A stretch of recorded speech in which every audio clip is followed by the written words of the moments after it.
This week on the Destination Angler. They're good anglers to begin with, but they will catch more fish because their fly is on the water. You get an angler in the front of the boat, and that angler picks it up and makes a false cast or even two false casts every time and then puts it down on the water. And you have an angler in the back of the boat who picks it up and puts it down and picks it up and puts it down. The angler's flies in the back of the boat are going to be on the water, literally twice as much. And that alone, it makes a better angler seem a lot better.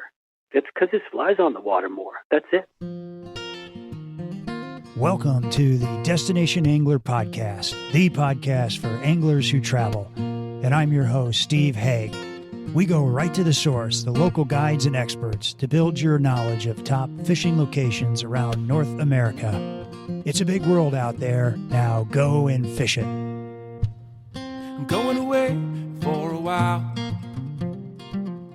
but I'll be back soon. Whoa, whoa. Hey listeners, thanks for tuning in. If you're new to the show, be sure to hit that subscribe button so you are sure to get all the great new episodes coming your way. And speaking of new, for our next podcast, we head to Grand Bahama Island to hear about the world-class bonefish opportunities down that way. And after that, we head to Slough Creek in Yellowstone National Park, and then brook trout fishing in the Adirondacks. And be sure to backcast to our last episode on the North Fork of the South Platte River in Colorado, where we take a tour of some amazing private water locations like Boxwood Gulch, Long Meadow Ranch, and Rawhide Ranch. If you like fish in the 25 to 30-inch class, the North Fork is the place to be. And don't forget, you can join in the conversation on social media with our Facebook group called the Destination Angler Connection and Instagram. And today, our destination is the Kootenai River in northwest Montana. And our guest is expert guide and outfitter Tim Linehan, owner of Linehan Outfitting Company, Libby, Montana. The Kootenai River may be Montana's best-kept secret and possibly the most underrated fishery in the state. But don't take my word for it. Field and Stream Magazine called it the best of the West. And if solitude is what you're looking for, they also named it the best place to lose the crowds.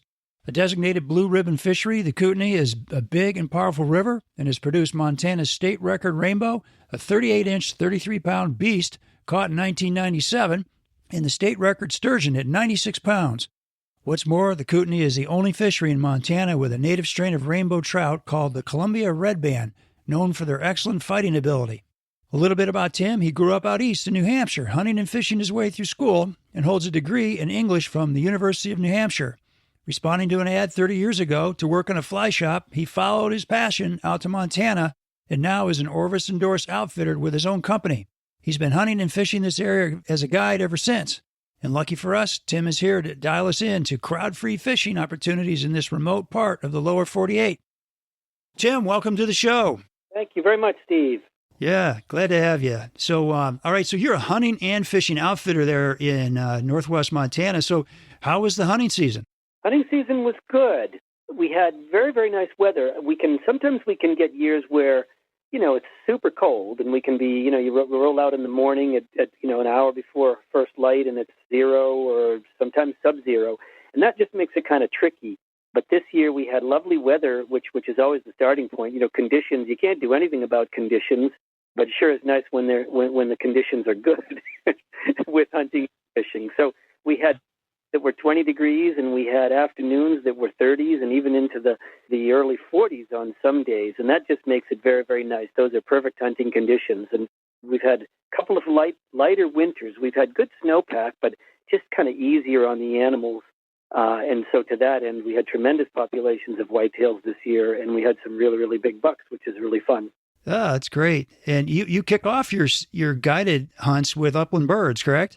Yeah, that's exactly right. So I'm kind of old school. My business model is a little old school these days. It used to be, I think that, back in the day when I first started, a lot of outfitters would had a program, a fly fishing program and a hunting program. And it seems now, I don't know, if there's any specific reason why, but it seems like, a lot of my colleagues are just fly fishing or just hunting. We've full fly fishing program. We have a full upland bird hunting program, grouse hunting program, and we have a full big game program. So yes is the answer to your question. I get started, my hunting season starts about the middle of September, and we start with grouse hunts, and I've got English setters and wonderful bird dogs, and so we chase grouse until about the middle of end of October, and then we start what we call our big game season, which is officially deer and elk. Deer and elk, okay. And I read on your website that you also offer wolf hunting. That's Dude, fascinating. Yeah, and how'd you do it? Did you get a wolf this year? we did. So the season has just started. It starts when the big game season starts, and so we had a whitetail hunter. Actually, they were sneaking along. On that day they were chasing elk, and they were sneaking along, and wolves lit up 300 or 400 yards below them. Wolves will often light up, start howling and carrying on when you get close to them, much like a deer will blow, and they in the area, so they get kind of animated. And the guide grabbed my client, and this was the story I was told by the guide, and they slipped into some cover, and he started squeaking his cow call, making some cow elk sounds, and one of those wolves, sure enough, came sneaking in. They're kind of curious by nature, and one of those wolves came, sneaking in, and they were able to have some success. So it was very exciting, and we don't get a ton of them during the deer elk season, but once in a while we get lucky. So we are just now starting our wolf season. Officially starts January. We do 2 hunts in January and 2 hunts in February. So That's exciting. Yeah, I usually try to hunt animals that can't hunt me back, but it is kind of kind of fascinating that you can go wolf hunting in the lower 48. So that's pretty neat. It is, Stephen. To that end, it's kind of, a lot of people, it's not for everybody. A lot of people still think they're endangered, but I think it is important for me to remind listeners, educate listeners that they are not endangered. They're fully recovered across some of the Rocky Mountain West, and Yeah. the agency at large here in Montana, at least, Montana Fish, Wildlife, and Parks, encourages the hunting of wolves. It's just part of management, and it's all okay. And I take my conservation measures from the agency. I believe in the state biologists, and if they say it's good to go, and obviously it's not endangered, then I'm perfectly good to go as well. Yeah, that's great.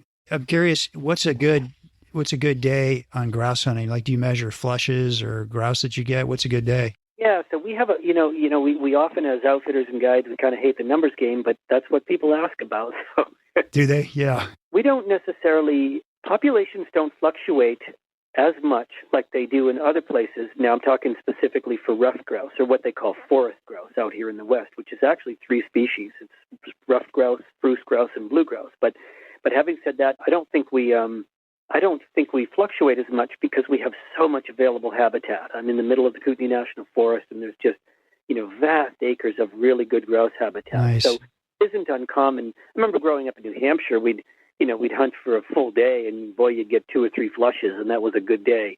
Out here, I would say, over the 31 years I've been doing this, I've been keeping a running tally, and I think I average like 3 flushes an hour, something like that. So it's An hour. Yeah. So now keep in mind, that's not birds. Some of those you're reflushing the same bird. You know what I mean? But Yeah, sure. But we just call it flushes in the vernacular in the industry is how many flushes a day. So averaging about 3 flushes an hour. Those setters holding those points for you? They do. Ruffed grouse in particular are probably the most difficult. One of the most difficult birds for a dog to handle. They're kind of hinky, and they scoot out ahead, and they don't necessarily want to hold tight. Right? You get a pheasant in heavy cover, they tend to hold tight. Huns and sharp-tails, and some of the other game birds will typically hold a little tighter. Ruffed grouse can be very difficult for a bird dog. Having said that, you get a couple years, you get a season a puppy, train a puppy, and get that dog 2, 3, 4 years old on working on ruffed grouse, and they really tend to know how to handle them. And what they'll reposition often, which means they'll go on point, and then they know that bird has scooted ahead, and so they'll bump out ahead and then try and that bird down again. So it's kind of cool. Yeah, it's nothing more fun than watching a dog work and watching a young dog when the light bulb comes on, during the season. Yeah, exactly. Yeah. That's fun.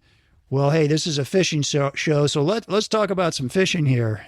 So the Kootenai River. So what is the allure of the Kootenai River, and why are people making the trek all the way up to Libby, Montana to fish it?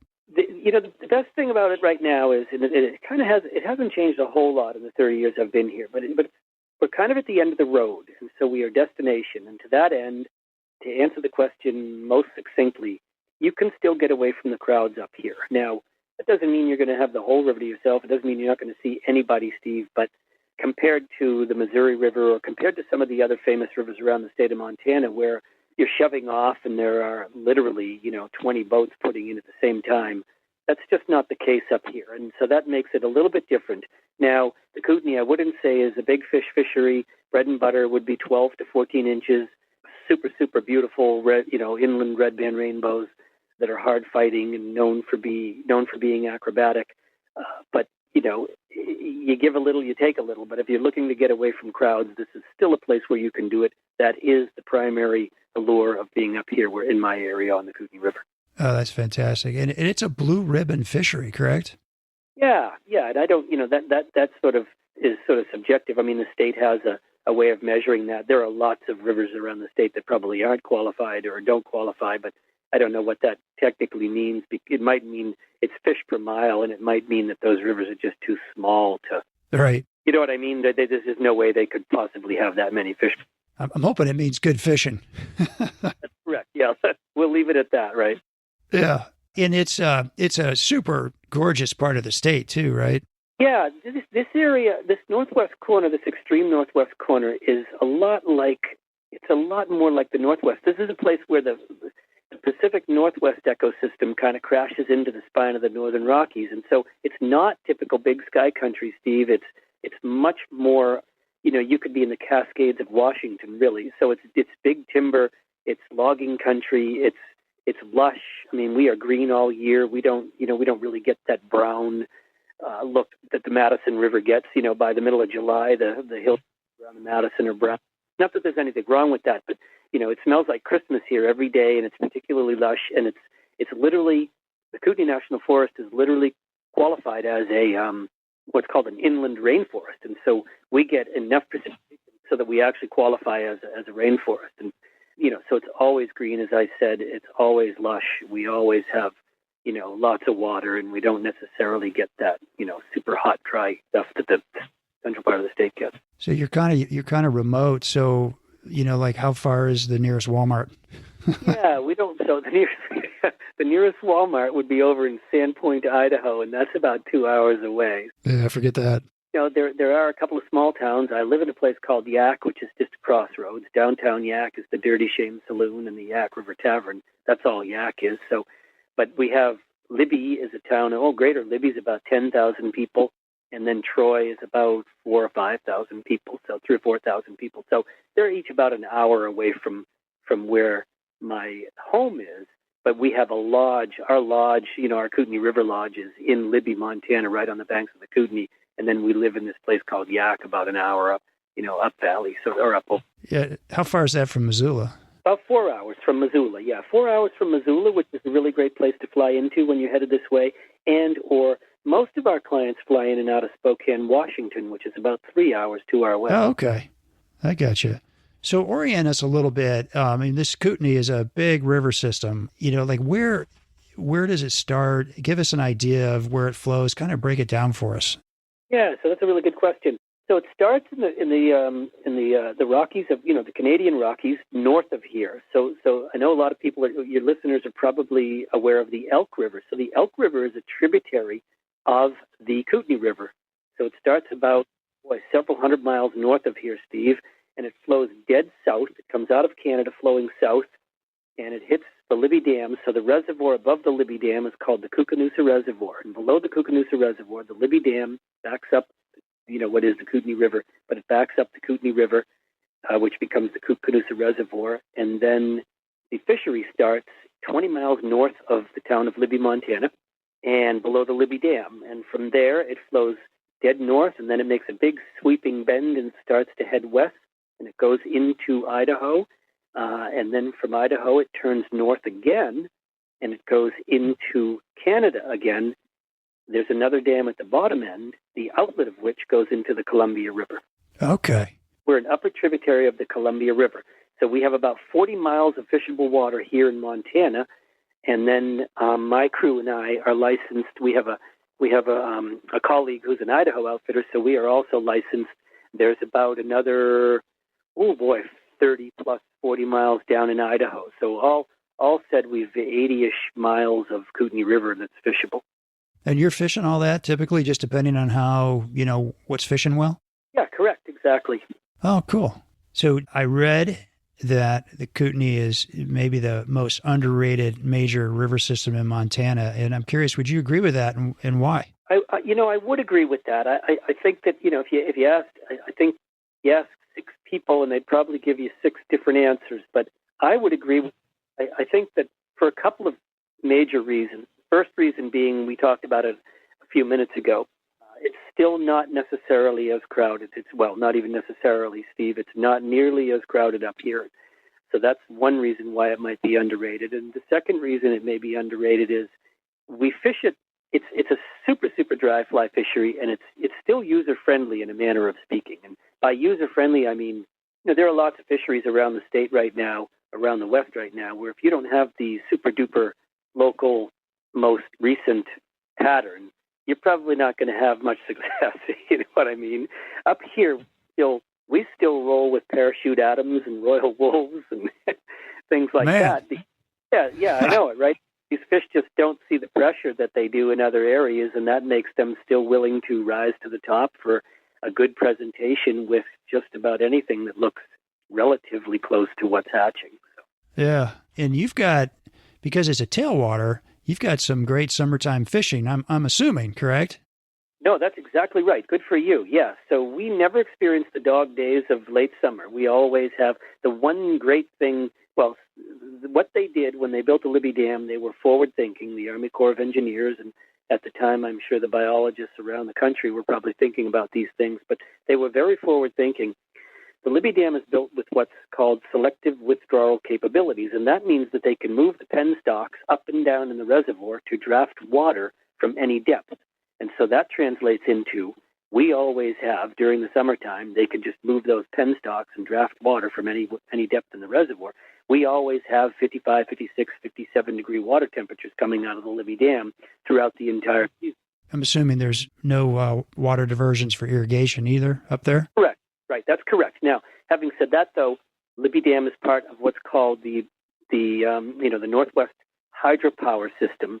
So Bonneville Power Administration has a hand in running the Libby Dam, and that would be for flood control. Libby Dam was built for flood control and power. Now, we don't have any fluctuations in flows during the summer.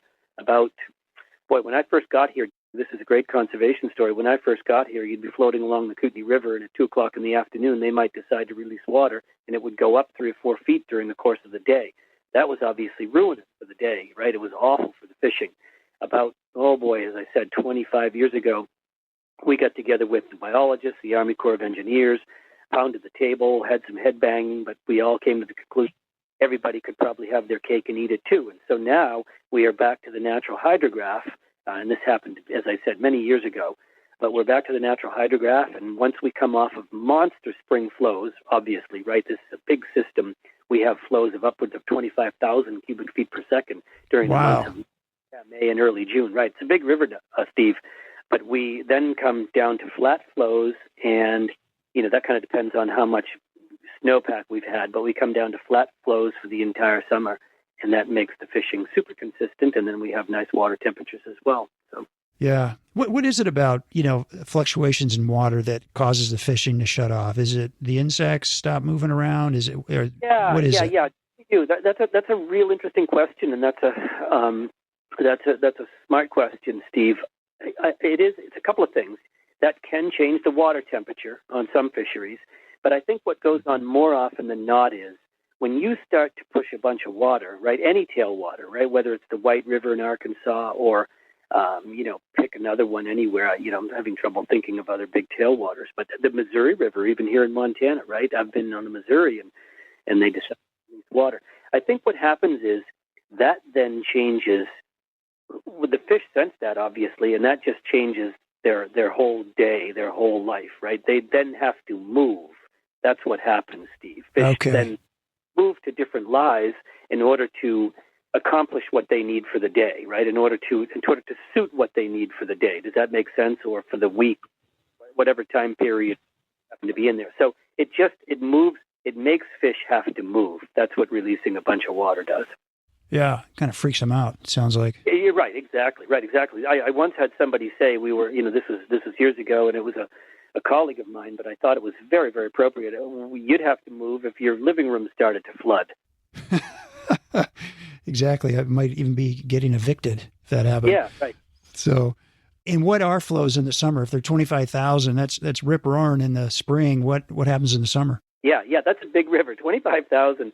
Typically we will fish it if somebody absolutely wants to come, but typically by the 4th of July each year, we are in really, really good shape, and what we love is medium flows on the Kootenai. Let's just say we love, and typically this is, typically on an average year, if we don't have too much, just average snowpack, et cetera, we would be somewhere, in medium flows, anywhere between 8 and 12,000 cubic feet per second. That's sort of where we arrive. Yeah, but again, that depends on snowpack. If we get a monster snow year, heck, we could be 18,000 cubic feet per second for the entire season. Yeah.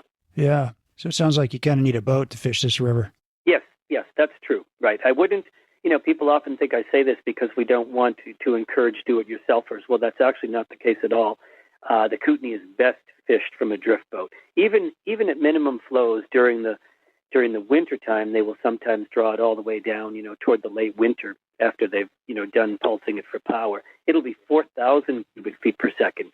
Now, that's wadeable, right? But it is still a big river, Steve. It is. You gotta watch it. Yeah, it is still best fished from a drift boat because no matter what, you still can't get to those midstream islands, which is where some of the big, the best fishing is. Even at 4,000, you can't cross the Kootenai River. Yeah. Okay, interesting. Well, aren't there some tributaries in the area that people can hit on their own if they want to? Yep, right. So think of a big river. Kootenai is 300 yards wide in most places. So if you think about where all that water's coming from, you think about endless miles of small streams and tributaries. They're not about big fish. It's much more about a 2 or a 3-weight rod, a royal wolf or a stimulator all day, and just kind of plinking along. Little rainbows, cutthroats, and brook trout. 7 to 10 inches, a 12-inch fish for the day would be a donkey. You know what I mean? But it's super fun, pocket water and alpine streams and, mountain streams and getting away from it all. Really, that's the best part about the tributaries up here. Yeah, it sounds like a blast. And it's all public access? Yeah, absolutely. It's the national forest, and anywhere that's off the main road, really, you plenty of public access. Yep. That's cool. I really enjoy small streams too. One of the things that's fun about the small streams is you never know what's going to happen. You're sure as likely not to see anybody else, but I rounded a corner this past summer, and this is very unusual, not unusual at all, but I rounded a corner this summer and looked upstream, and there's a mama moose with a calf of the year, and she's just standing there, and is the only other live big thing we saw all day long. Yeah. Yeah, but well, in the Kootenai, you're really not seeing a whole lot of other anglers out there either, are you? No, that's correct. Right. Yeah, you would see other drift boats, a few other drift boats, right? But it's big, and there's a lot of it to fish. And I spread out. My crew and I spread out, and then we have there's only two other outfitters that are doing it in any significant way. 2 or 3 of us, I can't remember, but we communicate with each other, and we also spread out, and so it works really, really well like that. Yeah, that's great. Have you had some interesting wildlife encounters while you're in that backcountry? Yeah. I would say, once in a while we'll see a black bear swim in the Kootenai River. We see deer during the day. Once in a while we see a moose. But when we're on the small streams, when we're up in the Yak, and we also have some alpine lakes that are really, really fun to hike into, you could see darn near anything. This past summer we had a couple of guys went up with one of my guides, and they had a huge day. They were hiking in, and the black bear runs off the trail, and they go a little farther, and a badger goes, digging right next to them. Literally, they'll get onto those, what we call gophers out here, but they're a Columbian ground squirrel. And so there was a badger digging right next to the trailhead when they went up to the alpine lake, and then on the way back down, coming out of there, they ran into a cow and a calf moose, and that's about as busy a day as anyone can remember up in that area. Yeah. Do you see many grizzlies? We do have grizzly bears. I would say this up in my area. We are in grizzly country. These are not park bears, Steve. These bears are very well behaved. They would much rather not have anything to do with a human being. So, for instance, we see them mostly during the hunting season because they're prowling around and they're looking for the last little bits of food before they dive into their dens. But, I often remind people, We do have grizzly bears. You're in their backyard also. They're in our backyard. We're in their backyard. But we've never, knock on wood, had an incident. I've stepped on some black bears. I've stepped on some grizzly bears. Last two hunting seasons ago, I was sneaking along, and I was hunting elk at the time, and I was squeaking my cow call, and then I'd go about 30, 40 yards, and I'd squeak the cow call again. And all I remember is I remember drawing my rifle up a little bit, thinking, get ready for a shot. I must have heard something. I must have, sensed something in front of me. And at that same moment, this, it turns out it was a big male because he was seen thereafter a couple times down on the road. But this big male grizzly bear jumps up out of the brush, barking and, growling. Oh my gosh. Yeah, it was frightening for a moment. Fortunately, to my point, he didn't want to have anything to do with me. He was running as fast and as hard, a freight train, as hard and fast away from me as he possibly could. I turned around and just let him know I was there, there, hey bear, and started to walk. Yeah, and started to walk out the other way. So while your adrenaline starts coursing through your body in moments like that, to my point, we have grizzly bears, but they'd much rather not have anything to do with people at all up in my ear. Well, glad you made it through that one. I'm curious, for a guy who spends a lot of time in the backwoods, would you rather have a can of bear spray, or would you rather have like a big pistol or something? Yeah, we encourage everyone to have bear spray. It's just a good thing to have on your belt if you're going to be fishing our tributaries or hiking into the alpine lakes, and certainly all of our hunters, we encourage them to have bear spray on their belt. Yeah. Yeah, makes sense. Well, tell me about this Columbia River red band rainbow strain. What are they all about? Yeah, so this is the only place. It's interesting because, good for you, you've done your homework, Steve. This is the only place in the Rocky Mountain West where we have native rainbow trout. Now, people kind of forget that rainbows aren't native, right? They're not indigenous to the Rocky Mountain West. They came in with the railways. They came in from the Pacific coast. They're mostly strains steelhead, right? And then they got landlocked and brought up in and stocked up in this country. But, however, the Kootenai, being a tributary of the Columbia River, ended up with this strain of native rainbows in the system, and they were essentially steelhead that got shut off in the last glacial ice age and couldn't make it back out to sea. And so they then became landlocked, and they have been here ever since. Now, they're known for being hard fighters and acrobatic, steelhead strain, basically, back in the day. But it's kind of neat that we can offer a native strain of rainbow trout, the only native strain of rainbow trout in the Rocky Mountain West. No, that's cool. That's something kind of interesting for people to come up and try to fish for something new like that. Yeah, you wouldn't know it. You know what I mean? If you held one in your hand, you can't really tell. You'd need a genetic fingerprint, but the system is essentially inland red band rainbows, yeah. That's neat. So tell me about these state record fish. So a 33-pound rainbow in 1997. What do you know about that one? I'm always a little, it's super fun, and that's a wonderful thing, and it's a big star for the Kootenai River because it shows just how great a fishery, right? You wouldn't get a native fish to get that big unless there was lots of food and great habitat. But I need to be clear that I don't want to encourage anyone to come up here thinking that's what they're going to get, Steve. That's just not the way to go. But having said that, as below every major dam around the country, every major trout stream that's a tailwater, right? Below every dam around the country, there are monster fish. And this fish happened to be, they do get really, really big fish below the Kootenai Dam year after year. I don't know if clearly no one's broken the record, but that size fish occasionally below the Kootenai Dam is not, the Libby Dam rather, in the Kootenai River is not that unusual, right? But there's probably a handful, and most of the time it's the guys are lucky. It's the bait, the guys that are using bait, and they'll sit up. They work bloody hard at it. They'll fish all night long, but there are probably a few like that, and once in a while someone gets lucky, and I think it's a testament to how healthy the Kootenai is. That's what I think. Yeah. And what about sturgeon? Do you still see some sturgeon? Yeah, sure do. As a matter of fact, there are some holes where you can look down. Once in a while, you'll see one, on the bottom of the river. So these are Kootenai River white sturgeon. They are a subspecies of the Columbia River sturgeon, keeping in mind that the Kootenai is a tributary, an upper tributary of the Columbia River. That's also a really neat story. numbers started to crash for a variety of reasons. Through the 80s and 90s, and then subsequently, well into the 2000s, the numbers have really started to go down. Essentially what happens is once you build an impoundment, once you build a dam like that, as we now know, Steve, not good, bad, or otherwise, but just factually, that then changes the entire ecosystem. And so these sturgeon were unable to sort of travel the distances they needed. They were cut off from some of their spawning reaches, which was up above where the Libby Dam now sits. And the other piece of it was that the Kootenai River, 25,000 CFS in the springtime sounds huge, and that's what they can run through the turbines at the Libby Dam. It used to run at 50 to 60,000 cubic feet per second every single springtime, and that offered tremendous flushing flows, right? Running sediment, pushing sediment out of the Kootenai River and downstream, making for good spawning habitat for the sturgeon.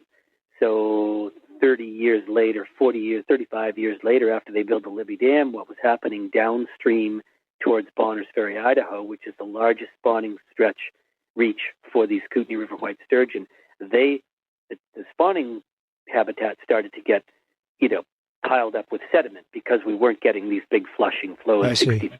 Right. So what they've done is tremendous. The Kootenai tribe over in Idaho and Idaho Fish and Game and Montana Fish and Game and other agencies have gotten together and have recently finished up one of the largest restoration projects in the main stem of a big river in the lower 48 states. And so they essentially cleaned up the sediment and built gravel islands and did all sorts of habitat work to sort of remedy the situation down there. And so they're hoping that numbers will start to rise, obviously, in the coming years. So kind of a neat story. But we still see them, and they're still around, and you can look down once in a while, and you're like, what the heck is that? Holy mackerel, that's a 50-pound on the bottom. Yeah. The log is moving. Yeah, right. And they're endangered now, right? So you're not supposed to fish for them, correct? Correct. Right. That's exactly right. Yeah. So they're still on the list at the moment. But that's the nice thing about doing these restoration projects, in which I'm so thrilled about. A lot of us are thrilled about is hopefully there's a day when we can fish for sturgeon again on the Kootenai River. Some folks can fish for sturgeon again on the Kootenai River because for the tribe it was a cultural, a real cultural subsistence and cultural piece of their life, and so that's important. And then for a lot of folks that grew up here in this area, they used to sit and fish for sturgeon. So it would be super cool if they could get them back to a sustainable population again.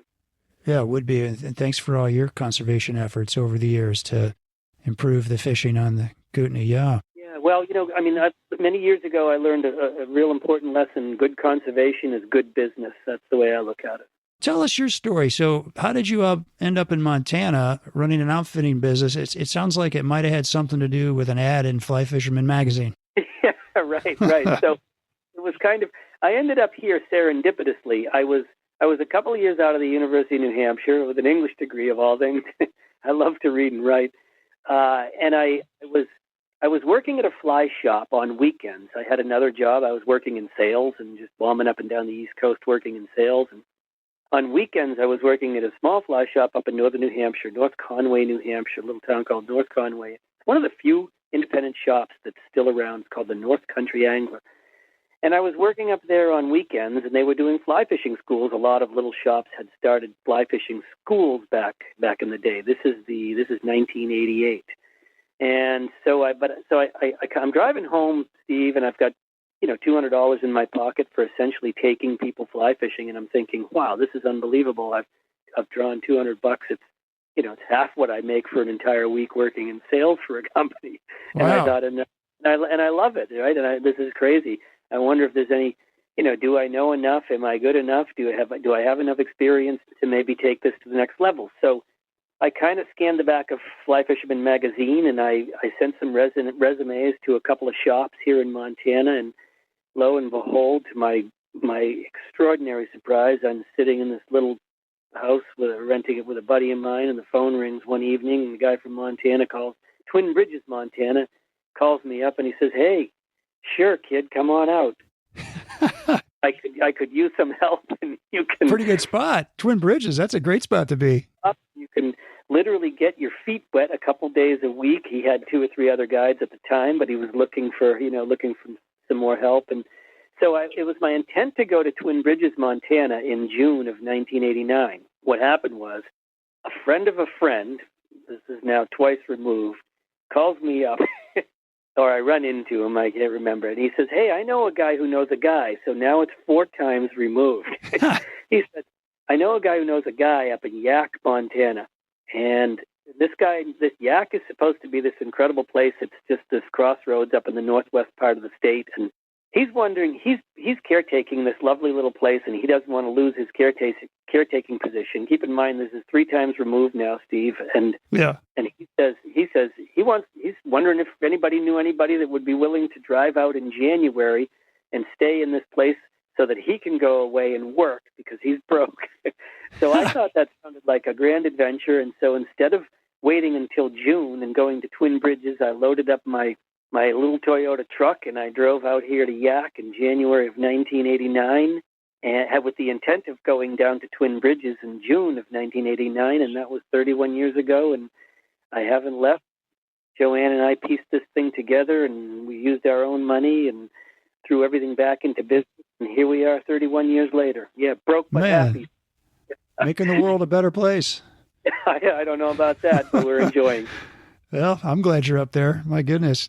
And so Joanne, was she your wife at the time? No, so we were dating in New Hampshire, and I kind of, I was a little frightened of the long distance relationship, and so this is the funny part of the story. I kind of thought, I was 24 or 5, I guess, something like that, and I thought, I just want to be free, so I jumped in the truck and broke up with Joanne, but that lasted until Chicago, and I couldn't find a payphone. That's great. Yeah. Till Chicago. Yeah. How long did you break up? Till Chicago. Yeah. Tim, I'm calling from Chicago. I think I made a mistake. And did she say no problem, or did she hang up on you? Not quite. Sort of. She was a teacher, and I said, this place I'm in is unbelievable. I mean, I was just, this felt so comfortable in many ways, Steve, because it's not unlike, it's kind of like New Hampshire, Maine, Vermont on steroids. You know what I mean? It's very much kind of like where I grew up as far as the geography and what, it's just bigger, right? The mountains are bigger. But anyway, she was a real outdoorsman even when I met her. So she was a teacher, and so I said, well, why don't you come out? I was just staying in this little cabin with no electricity, running a little generator for a couple hours a day, and just reading a ton and cross-country skiing and snowshoeing, and it was just a blast. I said, why don't you come out for February vacation? And she did, and she fell in love with it, and we fell more in love. And so I said, well, listen, why don't you think about come back when school is done in June? And she said, okay. And so that was really kind of wonderful moment, and she came out in June, and we kind of still thought we would be going to Twin Bridges. You know what I mean? Because they're not a lot. Oh, really? Yeah, we thought, or we end up in Bozeman, or we might end up in Missoula, or something like that. But we just were so in love with this place called Yaak, and we just really wanted to work for ourselves, and so we just kind of pieced it together. And at one point, I was planting trees for the Forest Service. I would paint somebody's trim on Tuesday afternoon. I would guide Wednesday, Thursday. Joanne was teaching. She got a job teaching at the Yaak one-room schoolhouse. She had a real estate license, and she was pulling beer at the Red Dog Saloon on weekends. Whatever it takes. Oh, yeah, we lived hand to mouth, but we just kept piecing it together, and here we are 31 years later. That's great. I'm curious, did the guy from Twin Bridges ever call you and say, hey, man, where are you? Well, so we did communicate, because I stayed in touch with him even through that winter. I still thinking we might end up down there. That was kind of the plan. And as a matter of fact, we did stay friendly, and I see him, now it's social media from time to time. You know what I mean? Yeah. Oh, you do? You keep in touch with the guy? Yeah. Didn't ever get super well, but he was in business. He has since moved on. But Bob Butler, and he owned Twin Bridges, Bob Butler Outfitting, and then he had a lovely place called Crane Meadow Lodge for many, many years. And then I think he has since sold it and moved on to other things. Yeah, but he had a great career. He was actually really on the map for many, many years as far as being a lovely Montana lodge and operation. And speaking of lovely Montana lodges, tell us about your operation. Yeah, so we actually have two lodging options. So we have cabins, standalone, beautiful log cabins. They're custom made, big logs, hand hewn. We peeled them ourselves with draw knives, Joanne and I. We had 2 logging trucks worth of logs dumped in the field in January, and we used big draw knives, and we knew that if we did 2 a day, we would be ready. They would all be peeled by about April when our contractor said, yeah, I can get started. So we peeled 2 logs a day, got the cabins up 23 or 4 years ago. So we have lodging here in the Yak, which is standalone. We have 3 cabins. They're perfectly good, 2 to 4 people, full kitchens, full baths, the whole 9 yards. They're more like little log homes. People just show up with their own groceries. They do their own meals. Yeah, then we have the big lodge down on the Kootenai River in Libby. So we have the cabins up here in Yak, and then we have the lodge down in Libby. And that's where Joanne does all the meals, and that is full service. She's down there each evening, and she serves dinner in the whole 9 yards. Oh, nice. And she prepares the shore lunches for the fishermen the next day? Yeah, that's correct. Right, exactly. Yep. Well, that's fantastic. And looking online, those cabins in your lodge look absolutely beautiful. Yeah, it has served us well. There's a couple of ways to, you decide to go into business and become a guide. I think there's generally 2 business models, Steve, and one is you open a little shop and you run guides out of the shop and you have a little retail operation, or you do lodging and you have your guides and your lodging. You know what I mean? So it's not that, and some people do all 3, but I think that in our case, one of the smartest things I ever did was not open a retail store in Libby, Montana. There's just not enough traffic and not enough. It wouldn't. We have a fairly long, but the seasonality of it all brings another significant challenge. Yeah. Yeah, I'll bet. Well, let me ask you, living up there in the north and doing all this hunting and fishing, I'm curious, what's your most memorable fish, either your own or with a client?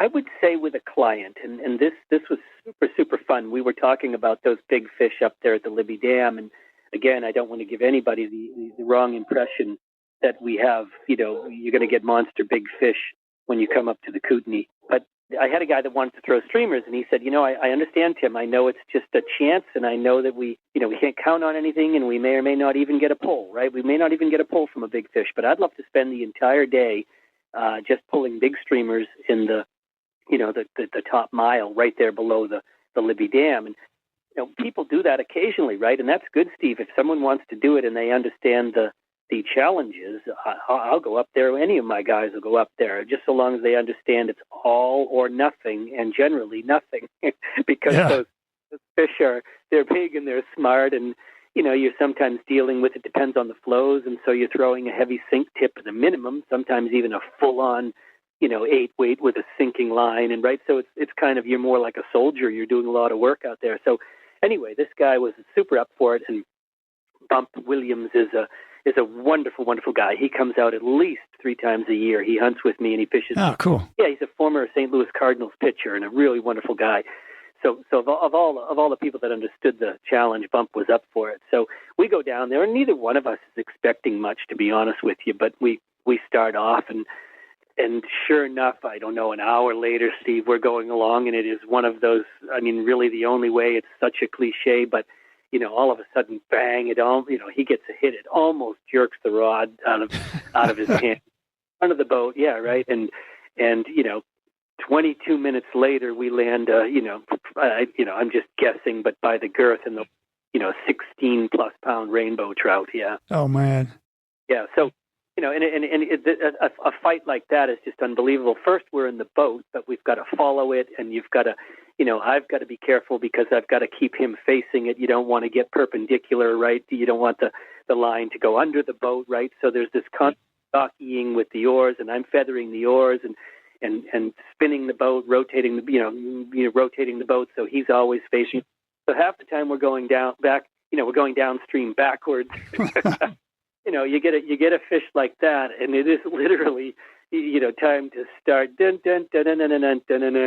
start the circus music for for a while. But it was outstanding. It was amazing, and to Bump's testament, to Bump's Bump's abilities, rather, a testament to his abilities, we landed that fish because it's almost, it's so many things can go wrong when you have a fish that's that big, and it didn't go wrong. He did a great job. And I think at this point in my career, it's often way more fun when I'm with somebody, guiding somebody. I have a lot. My first permit was extraordinary, right? Because that's a first for me personally. And Joanne's first permit might mean more to me than it did to her. But yeah. But that big rainbow on my home water with a client would probably stand out as certainly at the top of the list. Yeah, That's pretty cool. So speaking of permit, so where does a guy who runs a fishing and hunting operation in northern Montana, where do you go for vacation? Right. So we have like a lot of outfitters, you get to that point where you have a lot of clients that want to go on trips with you. So we have started 15 years ago, we started the hosted trip thing. And we love the Bahamas, but we especially love parts of Belize. And that's generally where people say, hey, we'd really like a shot at permit. We typically go to Belize, and there's a lovely, lovely lodge. Craig and Karen Haigh have been running Turnip Flats Lodge for many, many years, Steve, and that's a lovely, lovely location. And if there's such a thing as user-friendly permit, which there really isn't, it's the wrong idea. Yeah. You could say that they were in Belize. You could say that. They're certainly easier than a lot of other places, like the Keys, because they get so much pressure in places like the Keys. You know what I mean? Yeah. Oh my gosh. Well, we're actually doing a podcast right after this one on Grand Bahama Island with a guy named Greg Vincent. So terrific. Yeah. Very good. Yeah. Very good. Yeah. Yeah. The Bahamas are wonderful as well. Yeah. Supposedly the largest bonefish in the world come off of Grand Bahama. And that's what you've heard that too? Yeah. No, I have never been down there. Have you? No, I haven't. No, it's definitely want to get down there though. Well, hey, let's shift gears a little bit. Can you walk us through the seasons? What are the major hatches that you're encountering spring, summer, fall? Yep. Thank you. Good question. So we do have what we call a pre-runoff, like most of Montana. We have a nice, probably a 2, maybe a 3-week window, depending on how the spring is shaping up, Steve, during the month of April, late March, early April, what we call pre-runoff, right? Because the runoff hasn't really started, snowmelt hasn't really started. And we do get some small stoneflies, and that's really fun. But mostly we get March browns, and that's a really nice mayfly hatch. It's not always a blanket significant hatch, but at that time of year, the fish are hungry and they're looking, starting to look up, and flows are usually lowerish. And so our season would probably start in April, and then with March browns and some of those small numero stoneflies, that's usually pretty good, as I said, for 2 to 3 weeks, depending on the season. And then we're done. Then we're out, right? The Kootenai gets huge. My crew and I travel over to the Missouri River, and we spend the entire month of May and the first 2 weeks of June over on the Missouri River. And then we come back, and the Kootenai is starting to shape up, and we will start to run trips, just around the end of June. I think, as I said earlier, by the 4th of July, we're usually in really, really good shape. The first major hatch on the Kootenai, so July and the first 2 weeks of August would be PMDs, pale morning duns, and caddis. Tailwaters, as you know, are good, generally speaking, good for caddis, and the Kootenai could certainly be counted as a good caddis hatch, and the PMD hatch is also quite strong. We also get some green drakes during that sort of middle July into the first. Nice. Yeah, so those would be sort of, the summer season. I would say that sort of front end of the summer season is obviously, the 2 mayflies, green drakes and PMDs and caddis. And then as we move into the middle of August, and then again, sort of 3rd week of August, we're starting to throw some hoppers and terrestrials. And August and September would be, big bugs and a dropper for the most part. I mean, we can get well into September with a big bug and a dropper, and then we will start to throw streamers, toward the, end of August and then, beginning in September, if that's something somebody's up for. But the one thing that we consider the Kootenai to be a great dry fly fishery, and we probably fish dries, I would say 75% of the time, once the season gets rolling, Steve. So that's the other great thing about the Kootenai. I mean, we nymph, if people want a nymph, and I get gals that just want a nymph, and it's a great way to maybe consistently get bigger fish. But We consider the Kootenai a dry fly fishery, and we start fishing dries around the 4th of July, and we don't really quit fishing dries until, end of September, 1st of October. What are your favorite fly patterns? I'm a big fan. As I said, I still run a lot of attractor patterns up here. So during the summer season, I will often run a Royal Wolf or a Parachute Adams, and then I will drop some version of a mayfly PMD imitation off the back of it, or a caddis pupa, something like that. You know what I mean? So I will some flies. I will often run 2 flies, a dry and a dropper, sometimes 2 dries, right? But I certainly really, a Parachute Adams and a Royal Wolf would be 2 of my mainstays here on the Kootenai. As we get into the big bug season, we have great success with what are called chubbies. Purple is a good color up here. Purple chubby is a mainstay from the middle of August well into September. And then the nice thing about those chubbies is you can drop a little pheasant tail bead head off the bottom. Sure. Yeah, it floats really, really well. That would be that'd be as good a August, September rig as anything on the Kootenai River. We still get it, right? Yeah, if you saw some rising fish and they didn't eat, the chubby or the dropper, well, by all means, put a Parachute Adams over them or an elk hair caddis. I love an X caddis. Craig Matthews' original X caddis is a terrific pattern. Headlight caddis, all these new caddises that are way more visible are sure fun to fish. You can see them. Bloom's caddis, Doug Bloom from over on the Missouri River, that's sort of a parachute caddis. That's one I fish a lot because, it floats well and you can see it really, really well, even if it's a size 16. Yeah. Sure. And what sizes are your caddis? I would say most of, when we first start the season in July, you can get away with a 14, and they are a little bit bigger. These are Granum caddis. And then as the season, proceeds, so to speak, they'll start to become more of a 16. And then, so I would say from about maybe from the middle of July on, we're fishing a size 16 caddis. Okay. With a great big river like this, like how are you thinking about this river in terms of, what you're looking for? That's another really good question, because one of the things that's interesting about a big river, people sometimes forget, and one of the things that we try and my crew and I coach them on is trout are trout. It doesn't matter if it's a big river or a small river. They're going to be in the same places. And what are those places? Those places in a big river will still be seams, right, Steve? Those will still be drop-offs, what we call buckets. Those will absolutely still be riffles. The one thing I tell people, when you're fishing a river as big as the Kootenai, don't read it 50, 60, 70 feet, right? Read it in 100, 200, 300 yards stretches, right? It's just put everything on steroids. So we are still finding fish in those drop-offs. We are still, for instance, finding fish on the edges of islands, right? Where you step into ankle-deep water, or you anchor the boat in ankle-deep water, and you make your cast, in the riffle into 2 to 3 feet of water. But I would generally tell people on the Kootenai River, 2 to 5 or 6 feet of water, walking speed, unless you're in the riffles, right? Walking speed, and then, look for those places where there's a change, right? Change is doesn't matter if you're on the Pemigewasset in New Hampshire or you're on the Kootenai in Montana, right? Change is what you're looking for. So by change, a drop-off, a bucket, a seam that runs for 100 yards off the bottom end of an island, right? Places like that. Those are the places that are going to hold fish on the Kootenai. You don't bother with what's in the middle of the Kootenai River. Sure, you have a pool that's 500 yards long, but it's also 26 feet deep in July. You can't do anything with it, right? So why worry about it? Right. Out in the middle of the river, Steve, you're certainly not going to fish a 14 Parachute Adams out there. Sure, you could swing a full sink tip, but that's, not, most of the time we're fishing dries. So I often tell people, again, to answer the question more succinctly and specifically, you have approximately, let's just say 50 to 60 feet off of one bank and 50 to 60 feet off the other bank, right? And that's why when we're in a drift boat, we're casting to the bank mostly, right? So that's productive water when you're on a river as big as the Kootenai, 50 to 60 feet off of each bank, looking for little drop-offs, looking for changes, looking for rocks, looking for both subsurface.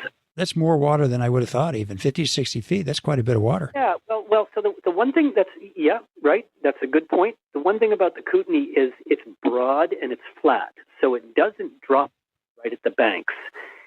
For instance, in many instances, it's only 4 inches deep for the first 10 feet. Then the drop off. Then the main channel hits. You see what I'm saying, Steve? Yeah, absolutely.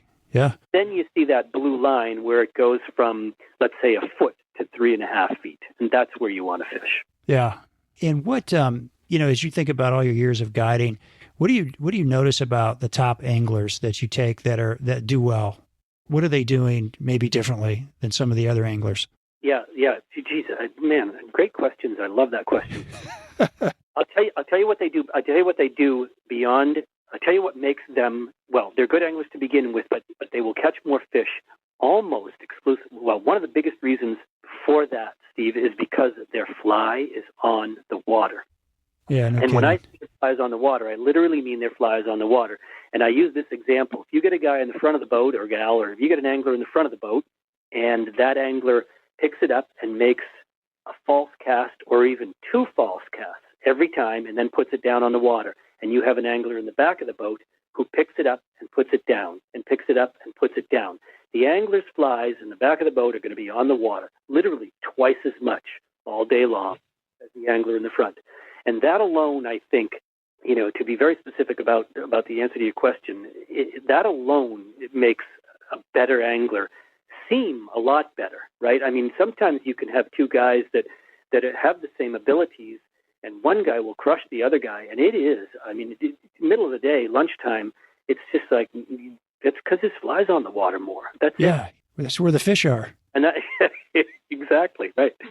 The old cliche. I mean, you're a great caster, but the fish are in the water. Let's not forget that. That's right. Yep, good point. Anything else that they're doing? Yeah, I would say that they are looking ahead, right?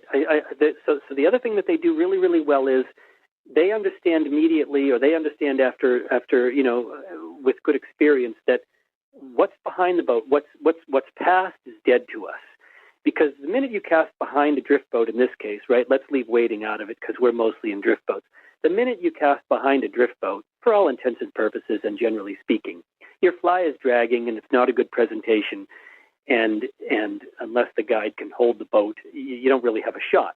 So the other thing that good anglers do is they're always looking ahead for their next target. Yeah.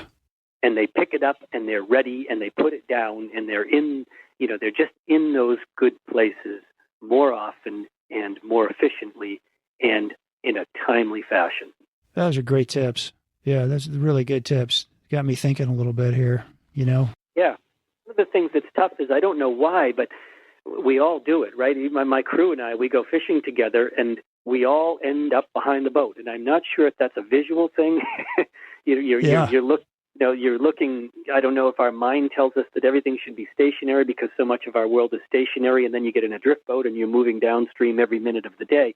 But even guides end up behind the boat. And it's hilarious because, that's the original guide war is, hey, cast up front for crying out loud. Cast up yeah. front of the boat. Come on. I often people, fish for the future. Fish for the future. Those are good words. Yeah. So I was going to ask you what you have to coach, like your average angler on. Is that one of the things that you're always telling them? Anything else? Yeah, absolutely, Steve. That is one of the most difficult things to sort of impress upon people when they, when they're fishing from a drift boat, right? Fish up front, 45 degrees. We call it the 45-90 degree rule, and that means when the boat's moving the same speed as the current, you want to make your cast 45 degrees downstream from the gunnel, right downstream to the side of the boat.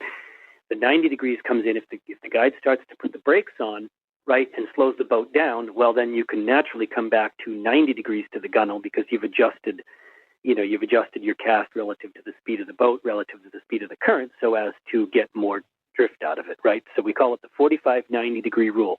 Boats moving the same speed as the current, cast downstream 45 degrees.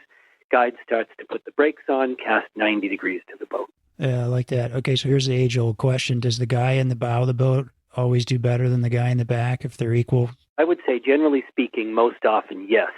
And I would say that is simply a factor of, getting first dibs. His fly's going over the good stuff first, right? I do believe that. I think it's way more applicable with dry fly fishing for sure. But I would say that's generally true.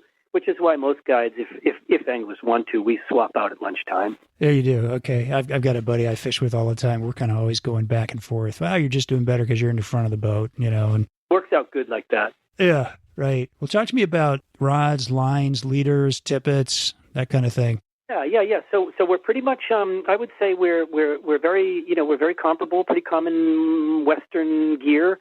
I would say that 4 to 6 weights are pretty typical trout stuff, whether you're nymphing or dry fly fishing. Okay. 6 and 7s maybe, for throwing streamers, throwing some big stuff. Here on the Kootenai, as I said, we definitely employ, depth charge sinking tips oftentimes, right? Because this river's always big.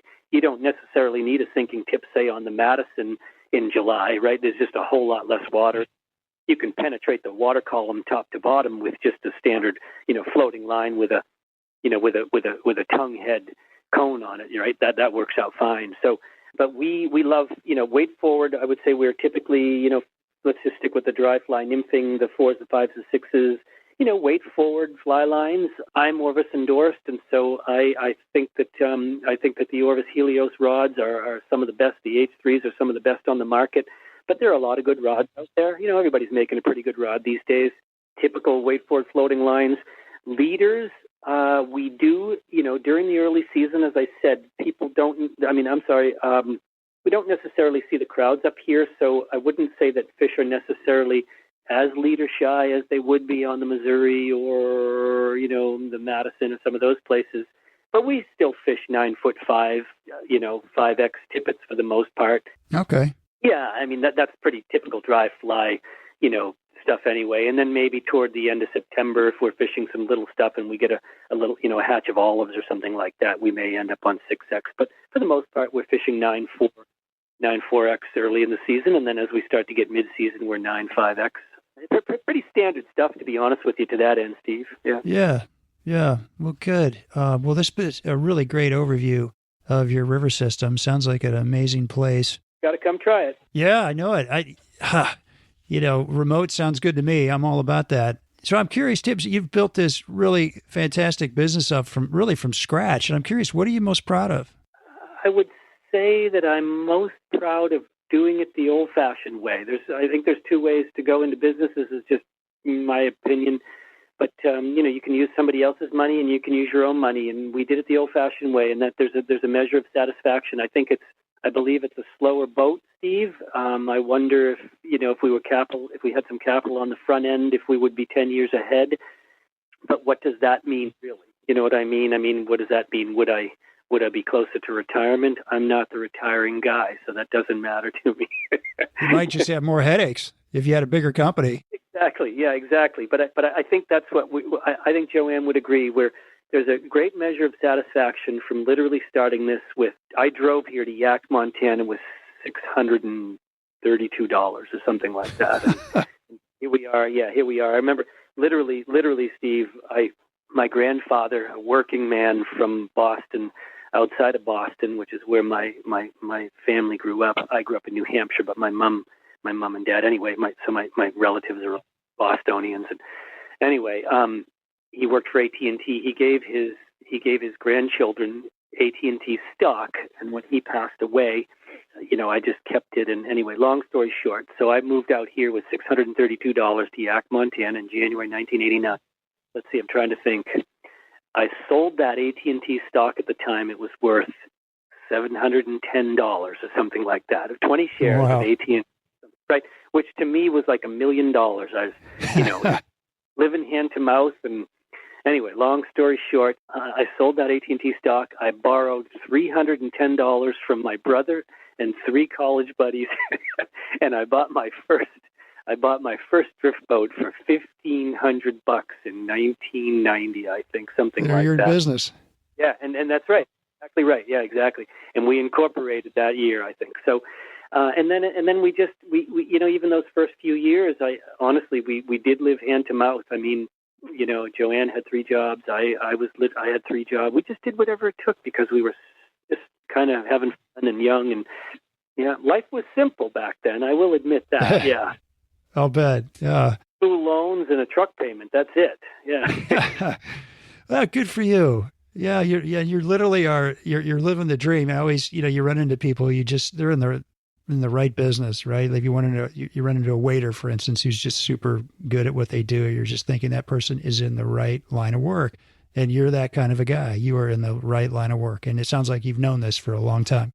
Yeah, I would say I'm one of the most fortunate. Yeah, definitely one of the most fortunate individuals I know, and it's tricky because you make your hobby an occupation. That can be tricky, but for me, it never was tricky because I'm as happy getting people into fish and game as I am hunting and fishing myself. And at this point, it's hard for me I don't call myself a hunter or an angler. I call myself a guide. You know what I mean? Yeah. It's just kind of, I still love it. I'm as hot to hunt and fish on my own as I ever have been. I don't do it much because we're working, but when I go, it's still joyous and wonderful. And I think that I got lucky, and we sure love. Yeah, we love what we do. Yeah, how about that? All the way from a ad in Fly Fisherman Magazine to right, I know it. To a podcast in December of 2020. How about that? Right. Tim, how can our listeners get in touch with you, and how can they kind of check out what your operation's all about? Yep, thank you so much, Steve. We are easy to find. You can Google us, and we should pop up after all these years. Linehan, Linehan Outfitting. We also have a great website at fishmontana.com, FISHMONTANA.com. And after that, we work with almost all the booking agents, Yellow Dog and Frontiers and, all the hunting agents and et cetera. But the easiest way would be Google at this point. Yeah. And then we have a phone, obviously, 406-295-4872. Easiest way to get a hold of us. Okay. Well, thank you so much, Tim, for being on the show. I really appreciate it. And we would put some pictures of your fly box, of those favorite flies you have, out on our Facebook and Instagram page. And thank you, everybody, for listening. And, as always, you can email me with comments and suggestions at shaig50@gmail.com. Our music is by Brothers Fountain. And please give us a share, like, or follow on Instagram and Facebook. And be sure to subscribe wherever you get your podcast. Hope you enjoyed the show, and we will see you again in a couple weeks. Well, I'll go from the land to the shining sea. But I know there's more to life than what the eye can see.